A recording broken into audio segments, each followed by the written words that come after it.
Ah yes, it sure is good to be John Atlus. Our company is doing great. Persona 5 is selling like hotcakes, but sometimes, I wonder how we could be making even more money. What if we started porting our games to PC? No. That idea is stupid. No one wants to play RPG games on PC with rich stories that last hundreds of hours. As of today, you're fired, and I have been having sex with your wife. But still, I wonder.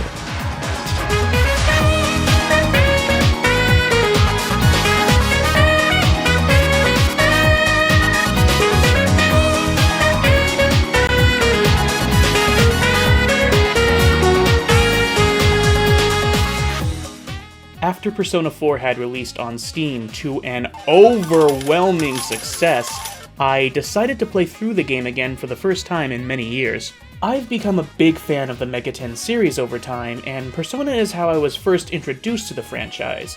But after so many years of exposure to many games, I've come to the conclusion that, out of the 3 titles that make up the modern Persona identity, I feel like Persona 4 is quite easily my least favorite. Bruh. Now, don't get me wrong, I love the shit out of this game, but when it comes to how I would rank all of these games as a whole, it's always in a definitive spot under 3 and 5. I never quite understood why that is until recently. I could identify the tonal shift and small personal nitpicks I had with the game, but there was always just something that didn't sit right with me. Before the release of Persona 5, it was easily the better of the 2 games on an objective level. There were tons of quality of life features, you got to have social links with all of your main party members, it gave you the option to manually control your crew in combat. There was a lot to look forward to in this game as a sequel to Persona 3. But even still, now that I've had many years to sit on it and reflect, I think I finally found out why Persona 4 is one of my least favorite games in the series.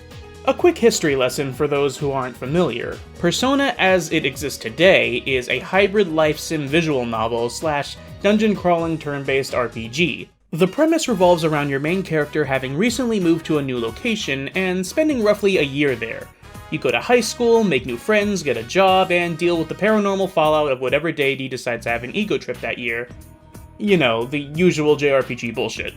Each game in the series revolves around a central point in finding one's identity and the persona we as people forge to face the various hardships in life. Persona 3 deals with the faces we put on to get past the depression of death, both the inevitability of it and the loss of others.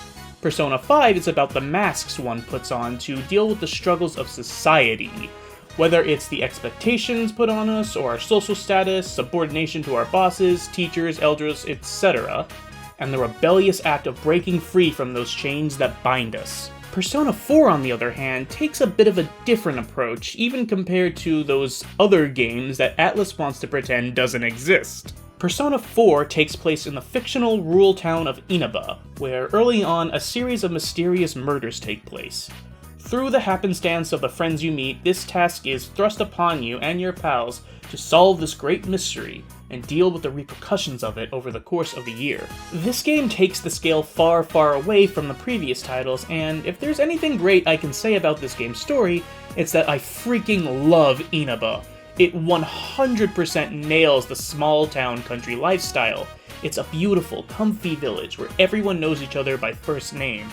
This is a huge contrast not only to the rest of the Persona series, but SMT as a whole, and I'm so glad that they managed to perfectly capture this type of setting. The character designs are fantastic, the music, while not my first pick, is still catchy as all hell, and the award for Best School in Persona definitely goes to Yasogami High. I wish my high school had a uniform half this ballin'! Along your adventures, more and more people get kidnapped and end up in the paranormal world of the Midnight Channel, where people's innermost and repressed thoughts take form. Your main boss fights in this game are the shadows of your party members, who represent these negative aspects about your personality, whom only after accepting these facts about your life can be reborn as your persona. The tying theme of Persona 4 is truth, both in the literal sense of finding the truth about the murder mystery, and facing the truth about one's undesirable aspects. As far as this goes, I feel like this type of character growth greatly fits the Persona series. Not that the characters in previous games didn't have arcs, but being able to go through at least a small piece of that arc in order to forge your identity and find your persona is something I greatly appreciate about this game. In older games, the magic MacGuffin gods just give you your powers right from the start. At least now there's some ceremony about it, and some of this logic does carry over to Persona 5, which I do appreciate. But when it comes to the more unsavory aspects about this game, well, let's just get on with the most egregious example. Almost every character in this game is a horrible person or horribly written. Yosuke is a piece of garbage, and every time he opens his stupid fucking mouth, I wanna punch him in the face. Chie is flanderized in the fucking game she was introduced in. Every 2 sentences from her are beef this, kung fu that. Give me your fucking meat nerd, Kami. Yuki is so fucking boring! And whenever she's not laughing at a non-joke, she is being the Ice Queen! Kanji's alright. Teddy Stick gets old really fast. Thought. Other than that, Risei's pretty okay though. And Naoto at the very least gets the main story's plot rolling, so I can't hate her too much, but she and the rest of the crew get very tropey, and this game is far too long for those tropes to be the only defining pieces of their character. Most of these characters really don't develop at all that much outside of their arcs with their shadows. You do get Shouso links with them, but for most you can kinda tell where they're going from their first interactions. They're just really predictable. You get a lot of scenes to develop the whole crew and have them interacting with one another, which is nice, but when you've seen one of these, you've seen them all. These characters are fine, all things considered, but they were not designed to withstand exposure to a 100+ hour RPG, and don't even get me started with the spin-offs. Their stories are fine, they're good on a surface level, but they feel far too self-contained, and they rarely interweave with the main narrative after they get in their personas. This is something which 3 and 5 definitely handle far better. And while we're on the subject, I feel like the main narrative, being the murder investigation, really starts to take a back seat for the majority of the game. While the main theme of finding your identity through accepting the truth shines through most of the events and social links, the overarching narrative really doesn't get that much attention after the tutorial until the end game starts. I understand that the game is trying to build up the mystery. Throwing all of the plot twists right out from the start would not make for a good story, but I do feel like a little too much time is spent outside of it for me to really feel invested. It really feels like everyone that you rescue up until Naoto doesn't add anything significant to your investigation, and after that point, the big plot reveals start showing themselves rapid fire. Compare this to Persona 3 and 5. Most, if not all, of the major story dungeons add something significant to the progression of the plot. Whether it's dealing with Revolver Jesus and his Funky Bunch, or finishing a heist and adding to the scope and renown of the Phantom Thieves, everything that you do feels like you're working towards your goals in those games. Whereas in Inaba, you're really just spinning your wheels until new evidence decides to present itself to you. My big pet peeve on this subject is how laid back everything is, considering what's at stake. While I do appreciate the atmosphere of the laid back town of Inaba, the characters are far too carefree to really get anything accomplished. It's actually surprising how much the stakes are raised so early in the game. There's a serial murderer on the loose, and these kids are really not taking the proper actions to trace them down. All they're doing is waiting for someone to be flagged for death so that they can rescue them and hope that they can shine some new evidence, which they never do, and instead of actively searching for the killer. It's established very early on that the killer is throwing their victims into the TV world and leaving them for dead, so what's stopping the investigation team from exploring the world and looking for the point of entry being used? We know that Teddy is the only person who can create an exit into the real world, so once we have him coming in and out of the TV world with us, what's stopping us from using other entrances other than the one at Juness for the sake of exploring and mapping out the TV world? There's so many conveniences that take place just for the sake of holding together the narrative, but it's very frustrating when the story holds back answers to questions that get asked far later than they really should. And all of this combined makes me feel that the characters in this game do not take their roles as seriously as they should.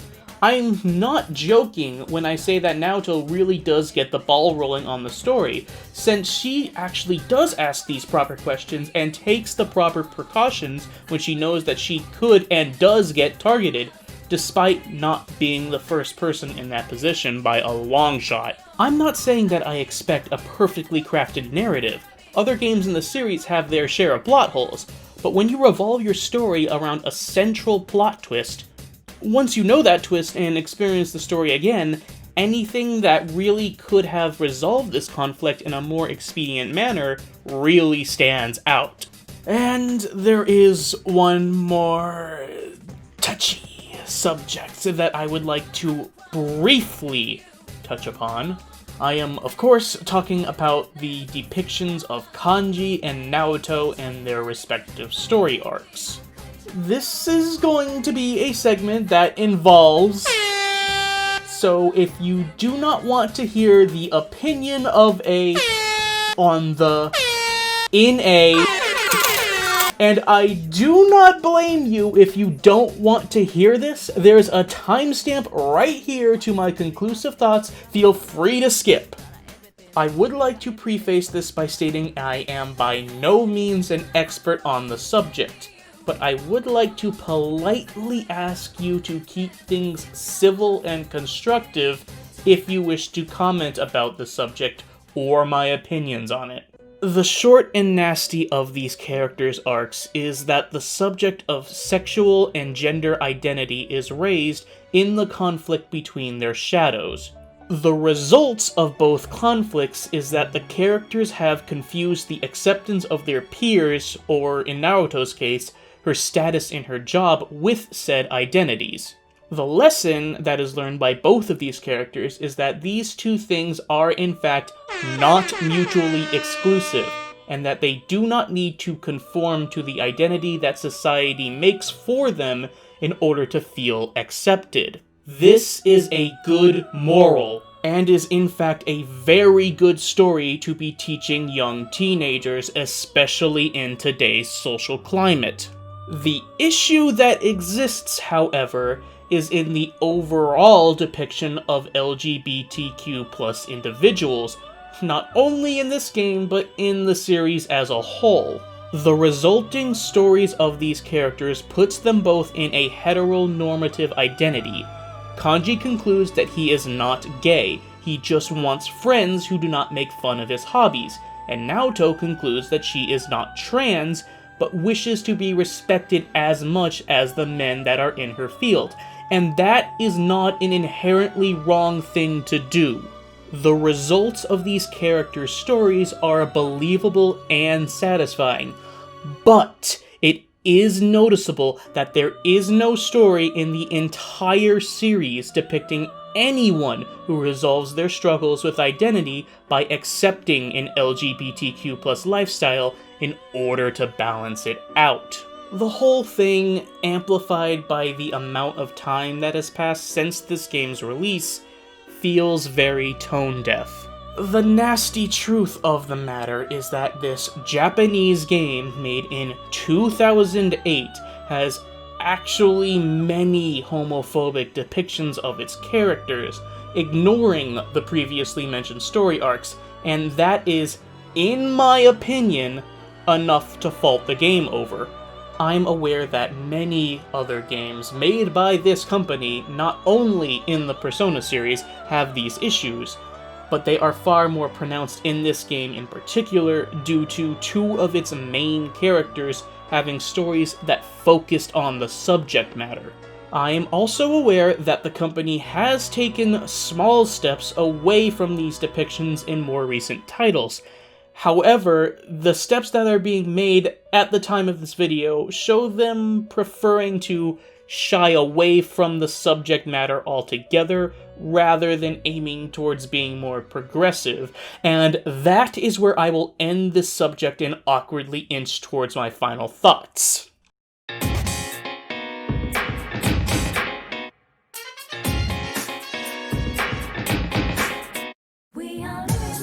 Going back to Inaba, reliving the year in this quiet country town has been quite an enlightening experience. But with what I've said, the question begs to be asked, is Persona 4 overrated? No. Above all else, Persona 4 is a very good game, and by far one of, if not the best place to get into this series if you're even remotely interested. Both in terms of its physical accessibility, and by the nature of its design, the story of Inaba is comforting, welcoming, and all around a great time. It's by no means my favorite story in the series, and it's got some very questionable design decisions, but I could easily see why that adds to the charm. It's goofy, it's filled with good vibes, it gives the impression of a simpler time, for better or worse. While the rest of the series is busy with saving the world or enacting grand societal change, Persona 4 is comfortable with just letting you have a good time and maybe slapping an incel or two on the wrist. Making terrible food, starting a band, going on vacations, it's not the most thought-provoking story out there, and at times I feel it does get a bit on the repetitive side, but it's all in good fun, and what with everything that's going on in the world these days, I think that's exactly the kind of vibe that people need in their lives.